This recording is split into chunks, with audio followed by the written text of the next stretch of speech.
জানিয়ে দিব এই মুহূর্তে আমাদের হাতে থাকা সর্বশেষ গুরুত্বপূর্ণ আপডেট বাংলা সংবাদ। উত্তরায় বিমান বিধ্বস্তের ঘটনায় নিহত বেড়ে ২০, আহত ১.৫ শতাধিক। গ্রেপ্তার আওয়ামী লীগ নেতাকে ফের ছিনিয়ে নিল, হামলায় ৪ পুলিশ সদস্য আহত। চট্টগ্রামের চান্দগাঁওতে আধিপত্য বিস্তারকে কেন্দ্র করে গোলাগুলি। উত্তরায় বিমান দুর্ঘটনার পর রহস্যময় ফেসবুক পোস্ট ভাইরাল। নেতাকর্মী নিয়ে হাসপাতালে যাওয়া বন্ধ করুন, বললেন সার্জিস।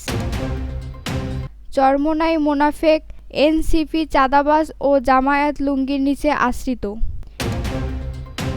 ২ নম্বর নেতার কাছে দেশ ১ নম্বর হতে পারে না।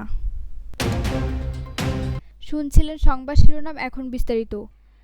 বাংলাদেশ বিমান বাহিনীর প্রশিক্ষণ বিমান উত্তরার মাইলস্টোন স্কুল অ্যান্ড কলেজের একটি ভবনে বিধ্বস্ত হয়ে এ পর্যন্ত ২০ জন নিহত হয়েছেন। এ ঘটনায় আহত হয়েছেন ১.৫ শতাধিক। আন্তঃবাহিনী জনসংযোগ পরিদপ্তর আইএসপিআর হতাহতের এ সংখ্যা জানিয়েছে। আইএসপিআরের বিজ্ঞপ্তিতে নিহত ও আহত ব্যক্তিদের তালিকা দেওয়া হয়।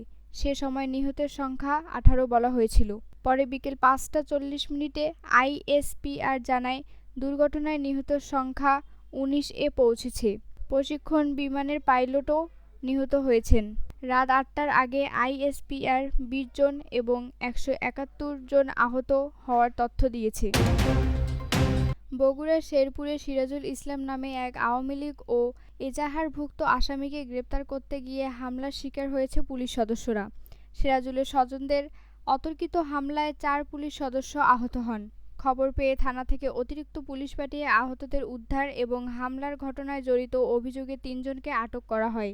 সোমবার বেলা ২:৩০টার দিকে উপজেলার শাহবন্দেগী ইউনিয়ন শেরুয়া দহপাড়া গ্রামে এ ঘটনা ঘটে।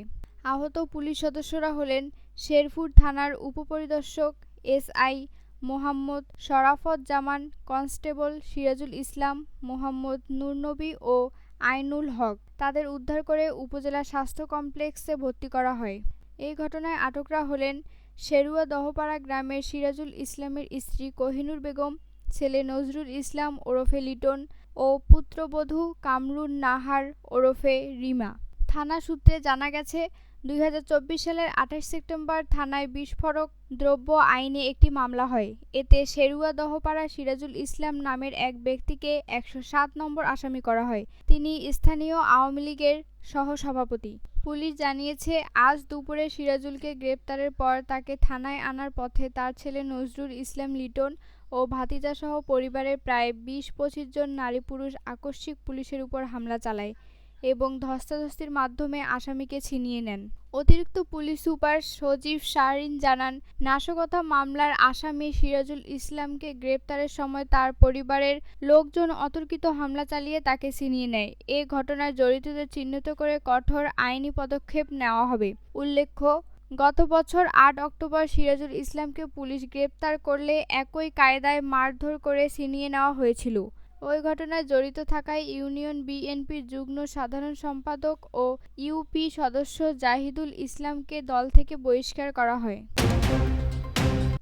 চট্টগ্রাম নগরের চান্দগাঁওয়ে ২ দল যুবকের মধ্যে গোলাগুলির ঘটনা ঘটেছে। গত সন্ধ্যা ৭টার দিকে মৌলভী পুকুরপাড় এলাকায় এ ঘটনা ঘটে। নগর পুলিশের উপকমিশনার আমিনুল ইসলাম প্রথম আলোকে বলেন, মৌলভী পুকুরপাড় এলাকায় সন্ত্রাসী ইসমাইল হোসেন ওরফে টেম্পো ও শহীদুল ইসলামের অনুসারীদের মধ্যে গোলাগুলির ঘটনা ঘটেছে, তবে কেউ গুলিবিদ্ধ হওয়ার খবর পাওয়া যায়নি। খবর পেয়ে পুলিশ ঘটনাস্থলে যায়। পরে পরিস্থিতি শান্ত হয়। ঘটনাস্থলে পুলিশ সতর্ক অবস্থানে রয়েছে। এক প্রশ্নের উত্তরে আমিনুল ইসলাম বলেন, কত রাউন্ড গুলি হয়েছে তা এখনও বলা যাচ্ছে না। ঘটনায় জড়িত ২ পক্ষকে গ্রেপ্তার ও ঘটনার ব্যবহৃত অস্ত্রগুলি উদ্ধারের অভিযান চলছে। ইসমাইলের বিরুদ্ধে ছিনতাই, অস্ত্র, চাঁদাবাজি, পুলিশের উপর হামলা, মাদক মামলাসহ ১৯টি মামলা আদালতে বিচারাধীন রয়েছে। শহীদুলের বিরুদ্ধেও রয়েছে ১৬টি মামলা। রাজধানীর উত্তরায় ভয়াবহ বিমান দুর্ঘটনায় এখন পর্যন্ত ২০ জনের মৃত্যুর খবর পাওয়া গেছে।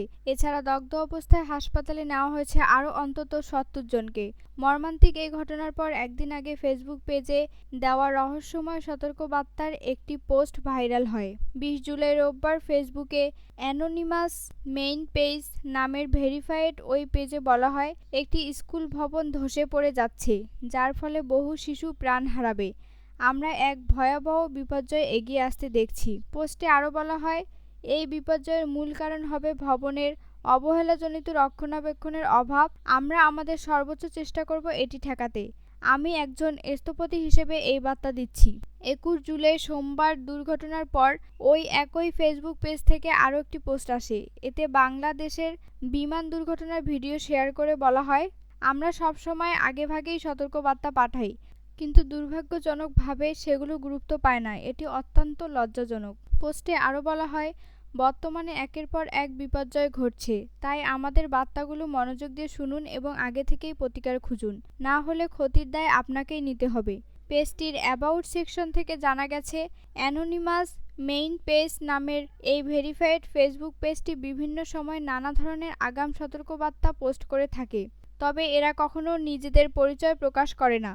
পেজটি যুক্তরাষ্ট্র ও নাইজেরিয়া থেকে পরিচালিত হয় বলেও অ্যাবাউটে দেখা গেছে। নেতাকর্মী নিয়ে হাসপাতালে দগ্ধদের দেখতে যাওয়া থেকে বিরত থাকার আহ্বান জানিয়েছেন জাতীয় নাগরিক পার্টির এনসিপি মুখ্য সংগঠক সার্জিস আলম। সোমবার বিকালে নিজের অফিসিয়াল ফেসবুক পেজে তিনি এ আহ্বান জানান। সার্জিস লেখেন, বিভিন্ন দলের গুরুত্বপূর্ণ রাজনৈতিক ব্যক্তিবর্গ নেতাকর্মীদের নিয়ে হাসপাতালে দগ্ধ আহতদের দেখতে যাওয়া আজকের জন্য দয়া করে বন্ধ করুন। আপনি হয়তো জানেন না, আপনার অজান্তে এই পরিদর্শন কারোর মৃত্যুর কারণও হতে পারে। প্লিজ। উল্লেখ্য, রাজধানীর উত্তরায় মাইলস্টোন স্কুল অ্যান্ড কলেজ বিমানবাহিনীর যুদ্ধবিমান বিধ্বস্ত ঘটনায় নিহত বেড়ে ১৯ জন দাঁড়িয়েছে। এ ঘটনায় এখন পর্যন্ত জাতীয় বার্ন ইনস্টিটিউটে ৫০ জনের বেশি দগ্ধকে চিকিৎসা দেওয়া হচ্ছে বলে জানা গেছে। হতাহতের এই সংখ্যা আরও বাড়তে পারে।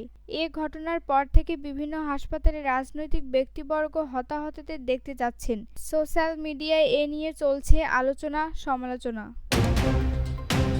চরমোনাই পীর মুনাফেক, এনসিপি চাঁদাবাজ ও জামায়াত বিএনপির লুঙ্গির নিচে আশ্রিত বলে মন্তব্য করেছেন নোয়াখালী বিএনপির আহ্বায়ক মাহবুব আলমগীর আলো। সোমবার বিকালে জেলা শ্রমিক দলের মিছিল শেষে সমাবেশে এ মন্তব্য করেন তিনি।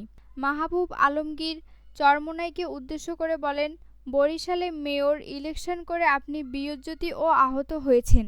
আপনার লজ্জা লাগে না? আপনি বিএনপির বিরুদ্ধে কথা বলেন, বিএনপিকে চাঁদাবাজ বলেন, তারেক রহমান নিয়ে কথা বলেন। একবার এক এক ডালে আপনি অবস্থান করেন।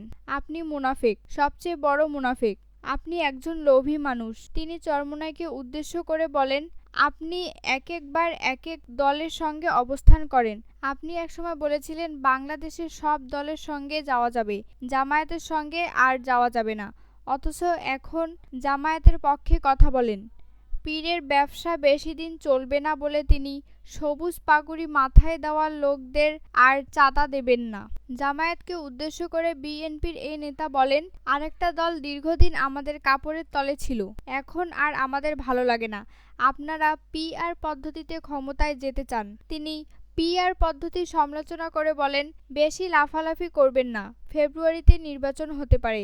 বিএনপি বড় দল, যখন ভোট হবে ভোট গুনেও শেষ করতে পারবেন না, কারণ বাংলাদেশের মানুষ খালেদা জিয়াকে ভালোবাসেন। তিনি বলেন, বিএনপি একটি মধ্যপন্থার দল, এটি একটি আদর্শিক দল, এখানে উগ্রতার স্থান নেই। যারা সন্ত্রাস নৈরাজ্য করে তারা বিএনপি করতে পারে না।